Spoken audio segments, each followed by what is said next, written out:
你哋好啊！我又嚟咗呢間6房7次嘅 pool villa 啦。咁呢個就係我上次講嗰個咧，好靚嗰個景嗰個框框啦，可以扮個相框啦。咁呢度我就樓上拍翻落去啦，因為佢未執完房，咁我大概拍翻啲間隔俾你睇啦。咁呢個泳池啦，上滑梯都 OK 嘅。咁我而家慢慢行過去，因為之前佢係5房嘅啫，佢有間房愛咗嚟做，要咗嚟做呢個小朋友嘅玩嘅。咁佢而家拆咗，改咗擺翻張床。好，呢個係第一間房嚟㗎啦。咁佢有一張雙人床啦，有張梳化仔喺度啦。咁全部都會有套廁㗎啦。咁呢間屋都仲係好新淨嘅，咁其實你話佢好耐，佢都唔算係好耐。咁風筒、毛巾全部都會有㗎啦。咁呢度就係樓上嘅第一間房啦，跟住呢度就係樓上嘅第二間房，就係之前要咗嚟擺上滑梯嗰間房。咁佢而家就擺咗一張雙人床，咁佢都有自己嘅套廁嘅。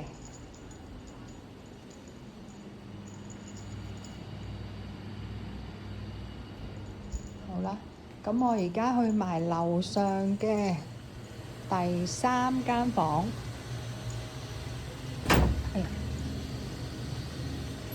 呢個就係樓上嘅第3間房，都係一個唯一一間有浴缸嘅房。咁佢有張梳化仔啦，有2張雙人床啦。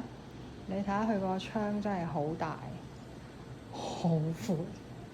咁我哋睇埋個廁所先。咁個廁所就係唯一一間有浴缸嘅廁所嚟嘅。好，咁呢個樓上呢就會有3間房。咁我哋而家落樓下啦。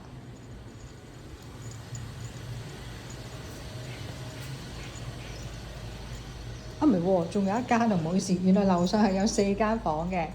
咁第4間房係有2張雙人床啦，跟住同埋自己嘅套廁啦。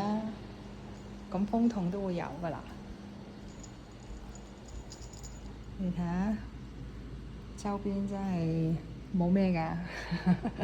好，咁我哋而家落去啦。咁即係話樓下係仲會有2間房嘅。死啦！我蕩失路添啊！呢度我而家落翻去先，因為佢未執好房啊。咁但係我都係想拍翻大概個格局，同埋影翻上次嗰間房嘅。咁呢度其實係啦，有少少亂啦，有個飯台啦、梳化啦、卡拉 OK 啦，都會有㗎啦。我記得佢仲有啲玩具嘅，好似唔知啲玩具去咗邊。好啦。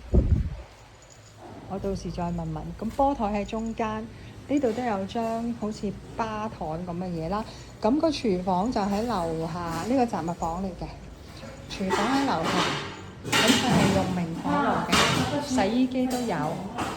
咁同埋出邊都會有一個廁所，都有得沖涼嘅。